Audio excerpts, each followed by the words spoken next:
So hello friends, welcome you all in your favorite YouTube channel Limitless Knowledge. So friends, आज का हमारा topic कुछ खास है। वो क्या है कि हम दोस्तों आज के इस टॉपिक में हम एक नई चीज़ के बारे में सीखेंगे। हम ज्योग्राफी के एक चैप्टर, ज्योग्राफी मतलब होता है भूगोल, जैसा कि आप जानते हैं। भूगोल के एक टॉपिक के बारे में हम सीखेंगे। भूगोल होता है भूगोल, ज्योग्राफी मतलब होता है दैट मीन्स अर्थ के बारे में और नेचर के बारे में हम कुछ जानकारी लेते हैं। तो फ्रेंड्स, आज हम अबाउट द यूनिवर्स, हमारे ब्रह्मांड के बारे में जानकारी लेने को जा रहे हैं। तो चलिए शुरू करते हैं। फ्रेंड्स, इसके पहले अगर आपने हमारे चैनल लिमिटलेस नॉलेज को सब्सक्राइब नहीं किया है तो प्लीज़ इसे जाके सब्सक्राइब कीजिए और ज़्यादा से ज़्यादा लोगों के पास शेयर कीजिए और बेल आइकन ज़रूर से दबा लीजिए। तो फ्रेंड्स, चलिए शुरू करते हैं। पहला हमारा टॉपिक देखिए, यहाँ पे ये एक ऑक्सफर्ड की स्टूडेंट एटलस बुक है, इसमें से मैं आपको यहाँ पे जानकारी प्रदान कर रहा हूँ। तो व्हाट इज़ द फर्स्ट, यहाँ पे पहले हम ब्रह्मांड के बारे में जानेंगे। ये ब्रह्मांड के बारे में आपको दिया हुआ है। इसके बाद चलिए इसके बारे में एक एक टॉपिक वाइज पढ़ते हैं, और अगर कहीं पे भी आपको नहीं समझ आता है यहाँ पे मैं अच्छे से आपको पहले समझा भी देता हूँ। तो फ्रेंड्स चलिए, जब यहाँ पे हम पढ़ेंगे तो पहला हमारा टॉपिक देखिए, पहले इसको मैं जूम इन कर लेता हूँ। इसके बाद देखिए यहाँ पे देखिए क्या लिखा हुआ है इस पार्ट में, सॉरी, ये देखिए ब्रह्मांड लिखा हुआ है। ब्रह्मांड के बारे में हम पढ़ेंगे, दैट मीन्स यूनिवर्स। ब्रह्मांड मीन्स यूनिवर्स। ये देखिए यहाँ पे देखिए ब्रह्मांड लिखा हुआ है। अब ब्रह्मांड के बारे में जब हम पढ़ेंगे तो हम ब्रह्मांड के बारे में हम क्या जानते हैं।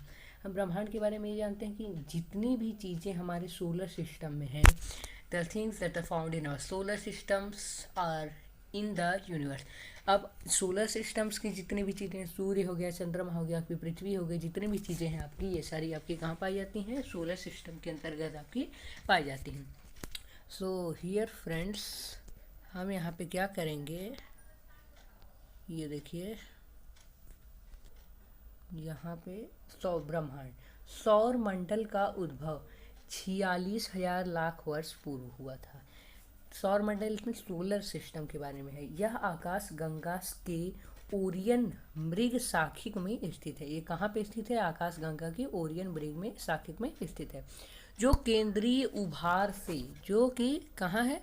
केंद्रीय उभार से 2/3 की दूरी पर है तथा आकाश गंगा के केंद्र से 27,000 प्रकाश वर्ष दूर है। इम्पॉर्टेंट पॉइंट जो मैं आपको हमेशा बताते रहूँगा, इम्पॉर्टेंट पॉइंट इसमें यह है, देखिए केंद्रीय उभार से 2/3 की दूरी तक तथा आकाश गंगा के केंद्र से 27,000 प्रकाश वर्ष की दूरी पर है। That's the important point here. इसको आप नोट डाउन कर सकते हैं अपनी कॉपी पे, जो के लिए आपके लिए बहुत इंपॉर्टेंट होगा। आगे आपके लिए यहाँ पे क्या लिखा है देखिए, सौर मंडल को आकाश गंगा का परिभ्रमण करने में लगभग 2200 लाख, मतलब 2200 लाख वर्ष का समय लगता है। ये सबसे इम्पोर्टेंट टॉपिक इस पैरा में ये वाला है। देखिए इसको अंडरलाइन भी कर देते हैं, ये वाला, ये कितना समय लगता है? 2200 लाख वर्ष का समय इसको लगता है, पूरी तरह से अब लगता है। अब इसमें आप देखिए दोस्तों, यहाँ पे क्या है, आगे जब आप पढ़ेंगे यहाँ पे है सौर ग्रहों को भीतरी क्रम में विभाजित किया जाता है, जिनमें 4 ठोस ग्रह हैं। कौन कौन से 4 ठोस ग्रह हैं? लघु ग्रह है, ठोस लघु ग्रह मतलब ठोस भी हैं और वो छोटे छोटे ग्रह हैं, लघु ग्रह हैं, जो उसके बारे में आपको दिया है। अब इसके बारे में आगे क्या दिया है आपको, जिनकी संरचना पृथ्वी से मिलती जुलती है। इसकी संरचना के बारे में आपको दिया गया है कि इसकी संरचना पृथ्वी से मिलती जुलती है। उसके बाद आपको दिया है बाहरी क्रम में 4 बड़े ग्रह हैं, जिन्हें गैस जायंट्स कहते हैं। ये इंपॉर्टेंट यहाँ पे पॉइंट है, गैस जायंट्स इन्हें हम कहते हैं। गैस जायंट्स के बारे में आपको बताया गया है, गैस जायंट इन्हें हम कहते हैं। और इसके बाद आपको क्या दिया गया है यहाँ पे देखिए, तथा जिनके कई छल्ले एवं ग्रह हैं। छल्ले मीन्स यहाँ पे देखिए आप, यहाँ रिंग्स, देखिए रिंग्स आप जानते हैं, रिंग्स किसके रिंग्स हैं? यहाँ पे जितने आप सोलर सिस्टम में ग्रह हैं, सैटर्न के पास देखिए रिंग्स हैं। मोस्टली ज़्यादा से ज़्यादा सैटर्न के पास सबसे ज़्यादा है, शनि के पास, सैटर्न के पास मोस्ट ऑफ द रिंग्स हैं यहाँ पे। अब देखिए इसके बाद आपका क्या दिया गया है, गैस जायंट्स मुख्यतः हाइड्रोजन गैस जायंट्स जो होते हैं वो मुख्यतः हाइड्रोजन, हीलियम, हिमीभूत जल, अमोनिया, मीथेन और कार्बन डाइऑक्साइड से बने होते हैं। किससे बने होते हैं ये आपको दे दिया है। अब कुबेर ग्रह, देखिए कुबेर ग्रह, इसको प्लूटो, प्लूटो को कहा गया है। देखिए कुबेर ग्रह, दैट मीन्स इट मीन्स यहाँ पे ये प्लूटो के बारे में बताया गया है कि ये कुबेर ग्रह है। देखिए कुबेर ग्रह, प्लूटो किसी क्रम में नहीं आता, ये किसी भी क्रम में नहीं आता ग्रहों के, किंतु सौर मंडल के छोर पर वह एक क्षुद्र ग्रह, क्षुद्र चट्टानी ग्रह है। ये एक चट्टानी ग्रह है सौरमंडल के तट पे। देखिए यहाँ पे दिया गया है आपको कि ये क्षुद्र चट्टानी ग्रह है। कुछ लोग के विचार में कुबेर ग्रह एक विशाल धूमकेतु है, ना कि ग्रह। मतलब कुछ लोग तो आपको कहते हैं कि ये बहुत ही विशाल धूमकेतु है, एक ग्रह नहीं है, बट यहाँ भी आपका दिया गया है कि एक ग्रह है जिनकी संरचना एक धूमकेतु, बर्फ एवं चट्टान के समान है। इसमें आपको दिया गया है कि जिनकी संरचना एक धूमकेतु एवं बर्फ एवं चट्टान के समान ही, इसके बारे में यहाँ आपको दिया गया है। ये प्लूटो के बारे में बात हो रही है। कुछ लोग के विचार से कुबेर ग्रह धूमकेतु है, न कि ग्रह।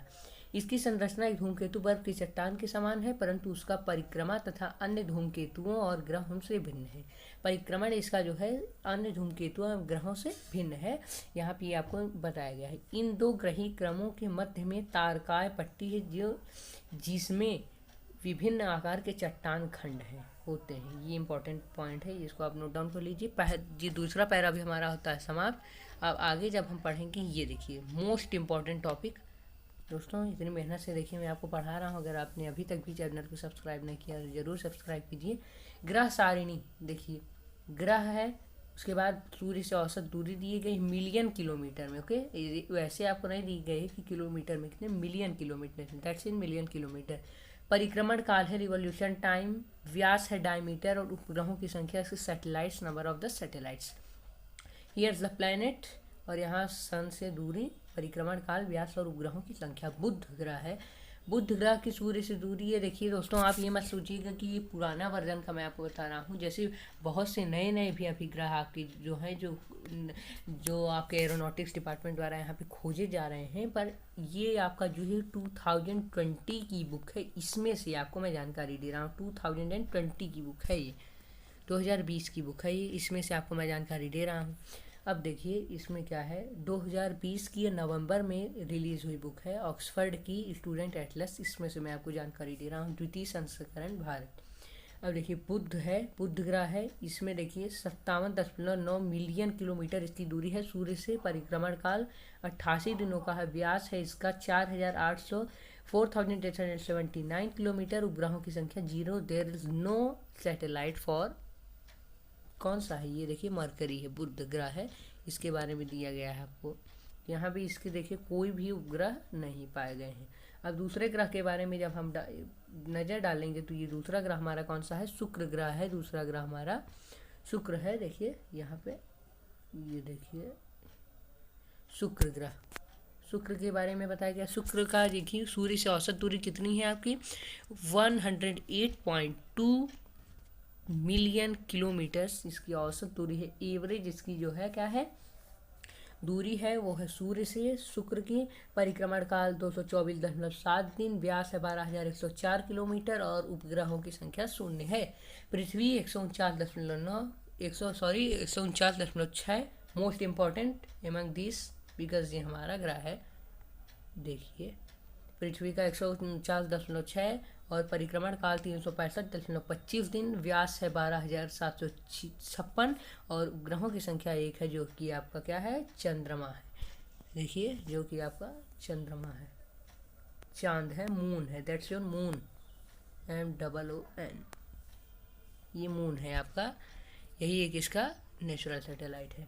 मंगल का 227.9 डेज, और परिक्रमण काल है 687.0 दिन। व्यास दिया है 6,792 किलोमीटर, यहाँ पे है इसका डायमीटर जो है, और उपग्रहों की संख्या आपकी कितनी है, इसकी 2 है।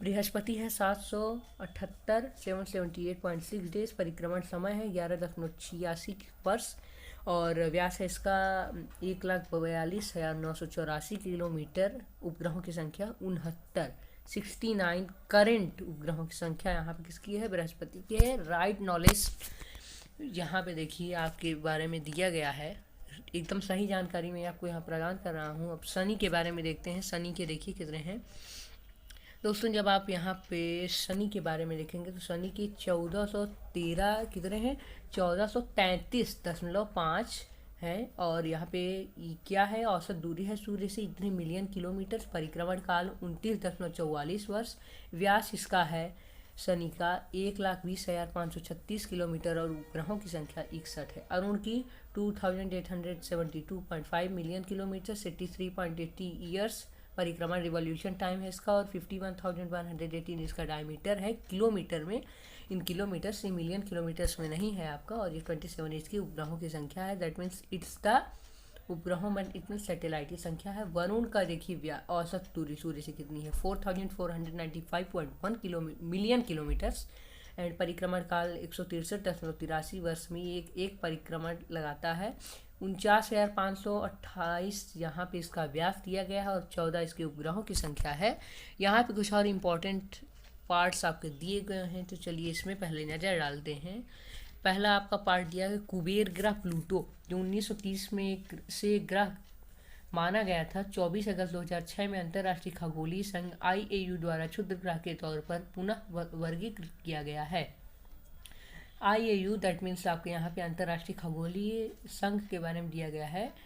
तो ये आपका जो है अंतर्राष्ट्रीय खगोलीय संघ that means international aeronautics organization, और यहाँ पे IAU के अनुसार क्षुद्र ग्रह निम्न मानकों को पूरा करते हैं। क्षुद्र ग्रह के श्रेणी में आने के लिए इन लोगों को क्या क्या चीज़ों की ज़रूरत है, मतलब चीज़ों की ज़रूरत है दैट मीन्स इनकी जितने भी स्टेटस रहते हैं, कैसे कैसे ये काम कर रहे हैं। दूसरे के प्लूटो जैसे है, दूसरे के अक्ष पे, दूसरे के ऑर्बिट पे देखिए घूमते रहता है दूसरे ग्रहों के, तो वह सूर्य की ओर परिक्रमण पथ पे होता है, जो क्षुद्र ग्रह के बारे में दिया गया है।